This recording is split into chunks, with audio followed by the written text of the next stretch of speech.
people, and a happy 2023 to you all. I just thought I would do a quick little video today where I look back at my 2022 reading, give you some stats and some info on how that all went, and then discuss what I'm planning for 2023, all of those kinds of things. Doobie doobie doobie doobie doobie doobie doobie doobie doobie doo. Doobie doobie doobie doobie doobie doobie doobie doobie Sophie vlogs. To just give you loads and loads of stats, but I thought I might read off of some of my Goodreads and Storygraph stats to sort of give you an idea of what my 2022 reading year was like. I had a good reading year. I feel like my reading pace, I was going to say I feel like my reading pace slowed down, but actually I think I did achieve what I wanted to achieve, which was, I think I said at the start of 2022 that I was looking to focus less on the number of books that I was reading and more on a page count goal. And joining Storygraph definitely was a great way to do that because you can set a page goal as well as a reading book goal. And I set my page goal, I set my reading goal for the year for 100 books because I definitely usually manage to do that no problem. And that was absolutely fine. I did 149 books this year, which is great. It's quite a lot less for me than it would ordinarily be. The last couple of years I managed to average around 200 books a year, but it's still a lot of books, guys. But the pages goal I set myself was 50,000 pages, and going into December I did not think I was going to be able to achieve this, but I did. I got just over and that's mainly because I had a very productive December reading. So, in case you are interested in any of my reading stats, I managed to do 50,736 pages total. It looks like less on my Goodreads, but another thing I really like about Storygraph is it counts the pages that you read when you DNF a book, and that's what's pumped me up, which is great. My sort of main reading moods, my four main reading moods, according to Storygraph, are reflective, adventurous, mysterious, and emotional, and then informative. And I think that's fairly spot on. I am a reflective, adventurous, mysterious, emotional reader. My fiction non-fiction split was 65% fiction and 35% non-fiction, which is actually a tiny increase in non-fiction, which I'm pleased with. Usually my non-fiction is 33%, spot on. So that extra 2% I'm actually quite proud of. I don't think it's feasible for me to really have my non-fiction reading be any higher than that, just because I don't like to rush non-fiction reading. I like to make sure I'm really taking it in. And the way that I do that is that I read it slower. So I feel like this little 2% increase is a bit of a win for me. And in a move that surprised no one, my most read genres were fantasy, historical, LGBTQIA+, and history. Again, that feels fairly spot on, to be honest with you. My most read authors is interesting because it has made me realise that I don't tend to really reread authors.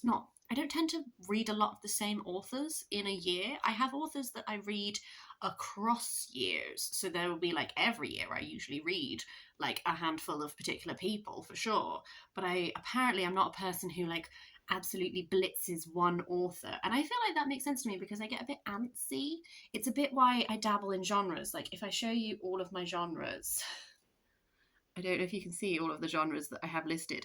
I don't like to stick to the same thing too much because I get little wriggly, I get a bit itchy to try something else.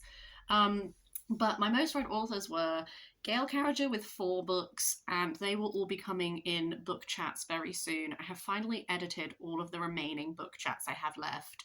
There's about 7 or 8 of them left, I think, and I will just dump them online at some point.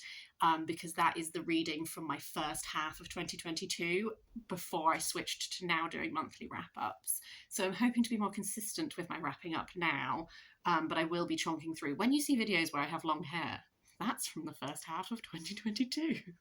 I don't just have extensions. And then it's followed by Jodie Taylor and Ben Aronovich with 3 books, which again makes sense. These are all books that my mum lent me, those 3, and my mum is the opposite of me, where she does tend to just blitz through one author. So I tend to get books lent to me a whole stack that is lots of the same authors. So that makes sense. And then Kat Dunn, I read 2 books of the Dangerous Remedy series, and I'm really looking forward to reading the 3rd book. They were great.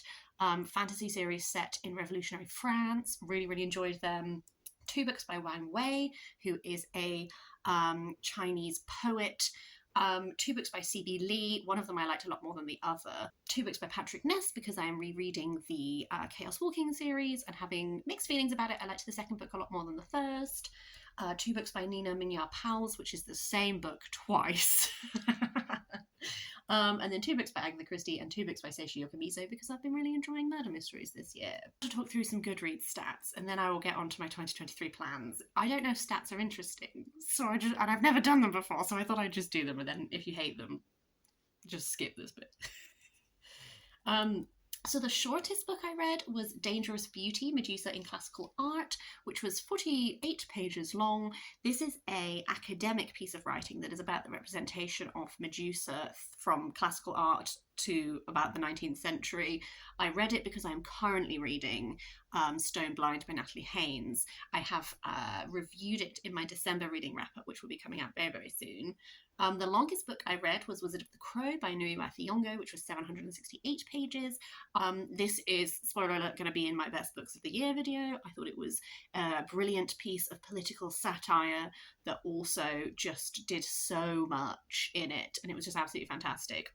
I'm definitely, one of the goals I want to set myself for 2023 is I want to read more Nui Wathi-Yongo. I've read 2 books of his this year, and I'd like to read, I've got 1 book already that is a fiction book of his that I can read next year, but I'd quite like to work my way both through his fiction and his autobiographical series.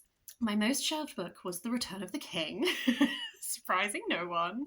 Before I read this, it was Mexican Gothic by Silvia Moreno Garcia, and then as soon as I decided to do my Tolkien reread, I was like, that's that. There's not going to be one that's more popular than this.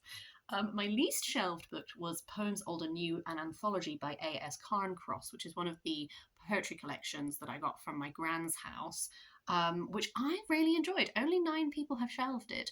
I don't even know if it's in print, but I personally felt like it had a really nice mix of poems in it, particularly because I'm very fond of a ballad, as it turns out. But yeah, that was really enjoyable.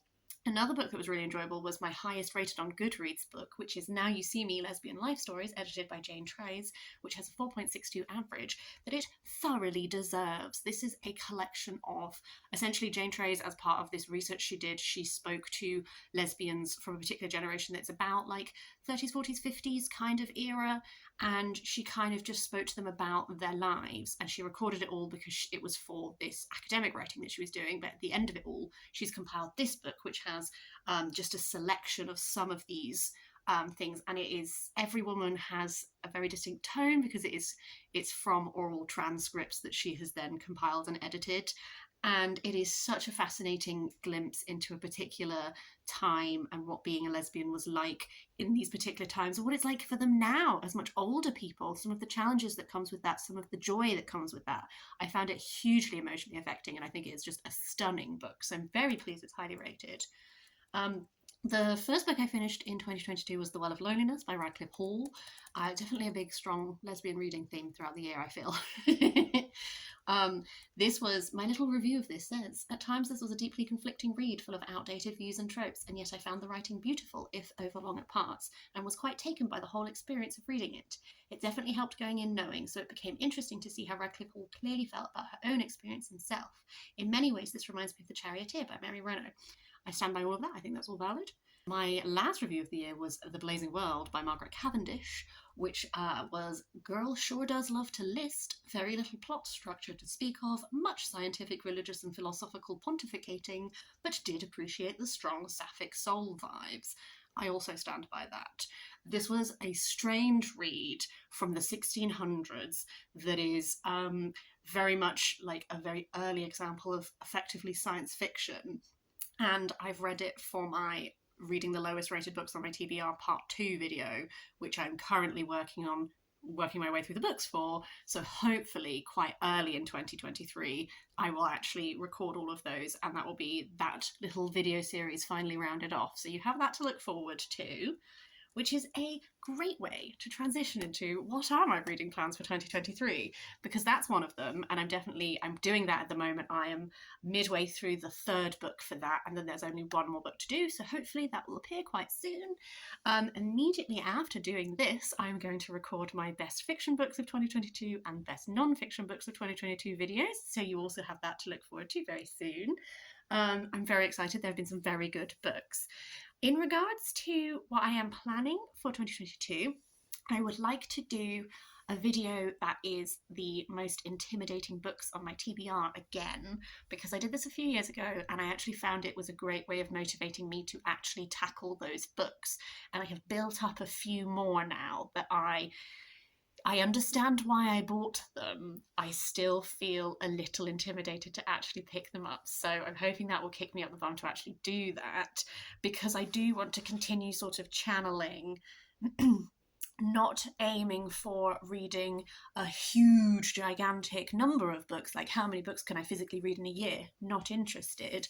I'm interested in taking it slower, tackling bigger books maybe, or just reminding myself to take my time with reading, which seems like a really silly thing to say, but it's not that I like constantly push myself to read all of the books possible, blah, blah, blah. It's more that I get very excited about all of the books that I have to read, and I get impatient because I want to read them all because I'm so excited about them. And I have to remind myself to take my time with them because I have to savor them rather than like be halfway through a book and then be looking forward to the next book and that kind of thing. Just because there are so many interesting things that I have in the stacks to the side of me that I have a tendency sometimes to be like, must read, must read, must read, must read. And it's like, just enjoy what you're reading, babe. Just take it slow. And that's why December I focused on like very much following my reading whims and that kind of thing. I am planning out specific projects and that kind of things, and I do find TBRs sometimes helpful when I'm in the mood to capture what the essence of that mood is. So I'm not going to stop doing those. It's just I'm not going to focus so much. I'm going to set like a low book goal, and I'm going to focus more on like pages and that kind of thing. I don't know. I also have planned a project for myself that is reading my friends' favourite books. So I put the call out to my friends on my Instagram and on Twitter, and I got some great responses. So I've got actually quite like a decent list, actually. I would say based on the list, I have enough. I want to do it in a video form. I think I have enough to do at least 2 videos for this project, maybe even 3, depending on how many books I want to talk about in each one and how many thoughts I have on them. Partly just because, hey, like, I like my friends. I'm probably, hopefully, gonna like the books that they like.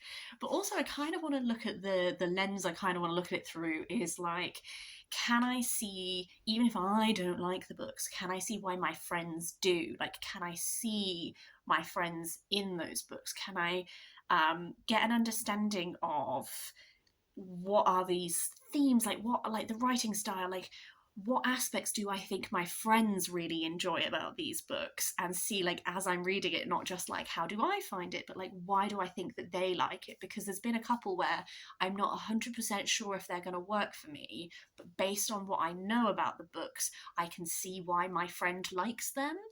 So there's 1 or 2 that's like that where I'm like, I'm not sure if I'm going to like it, but I get why they do. So that's going to be really interesting. If you would like to submit a book for me to add to the project, do let me know. I don't know how many I'm going to get to. I'm going to sort of stagger it throughout the year a bit, but I do have some on the way for the project. But I just thought it'd be really fun and a great way to really like get to know my friends better.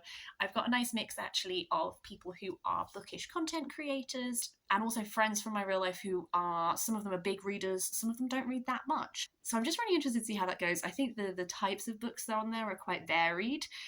There's some that I would class more as like classics. There's some that's like more like fantasy. There's ones that are more like literary. So I'm really, really interested. It's also one of those things where I actually don't know what my favourite book is. So I feel like it's such a hard thing to decide upon. And so I really admire people who have like a favourite book, because I'm all over the place. My interests are too varied that I can't compare things that don't.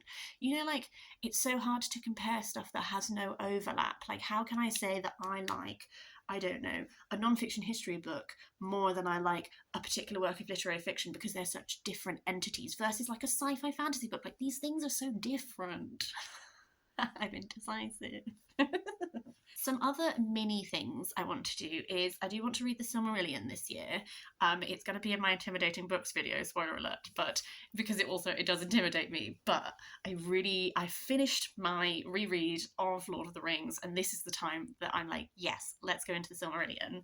I want to finish my reread of Patrick Ness' Chaos Walking series. I only have one more book to go in that, and then that will be done.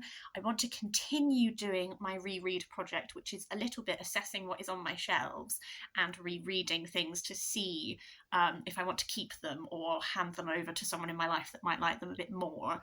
Books that I have in mind for that is I recently reread the first book of the Edge Chronicles series, and so I'd like to continue that series a bit longer. I reread the first book of the Fionnevar Tapestry by Gavin Kay, which is like a high fantasy series that I really love, that's drawing on Arthurian mythology, so I want to continue reading that series. I've been enjoying exploring some Greek myth retellings. I feel like I've got back into that. I know that I've had a couple of, like, I did a bit of a ranty response to one of them and that kind of thing, but it is a topic that I'm finding really fascinating, so I have a few more of those that I have bookmarked that I want to read.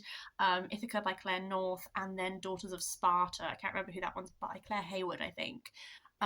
Both of which are Ithaca is exploring Penelope, and Daughters of Sparta is exploring Helen and Clytemnestra, because I have strong feelings about women in Greek myth, and I know that it's such a buzzy thing at the moment, but I'm trying to choose carefully which ones I read. I want to continue reading non-fiction. I am loving it.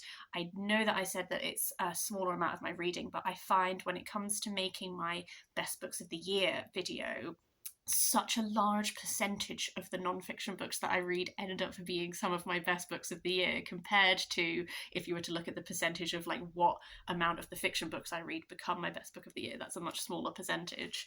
I'm looking at them now. That's why I keep looking over here, because they're sat here tempting me beautifully. So yeah, non-fiction is something which I think it is very valid to take my time with, and I think that the amount I read I'm very comfortable with, but I think I'm becoming quite good at curating gems of non-fiction. Even the ones that I sometimes have like critiques about, like, I still think they're brilliant. So really, really loving that. I think that's everything, because this is just going to turn into a waffle if I just keep talking. I would really love to know if you set yourself goals.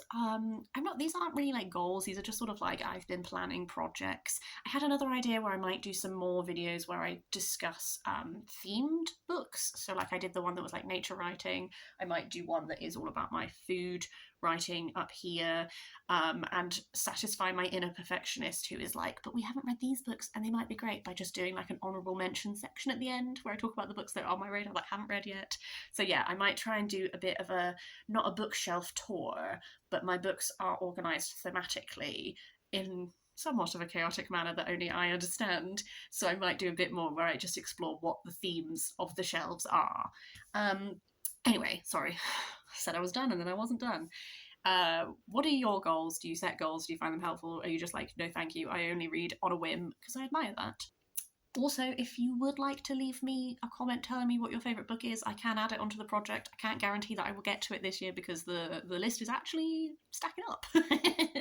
But it's very interesting to know, so I would love to hear if you do want to share. I hope your 2022 has been, all right. It's been a bit of a mixed bag for me personally. I'm, I'm have given up on like New Year, New Me, and it's just New Year, same me. And I'm just going to continue reading books and generally, like, being a little squirrel. But that is what it is. That's fine. Anyway, I'll see you next time for probably one of my best books of the year's videos. That's what's going to hopefully come out next. But in the meantime, hope you're having a lovely day. Hope you're having a lovely new year. And I'll see you next time.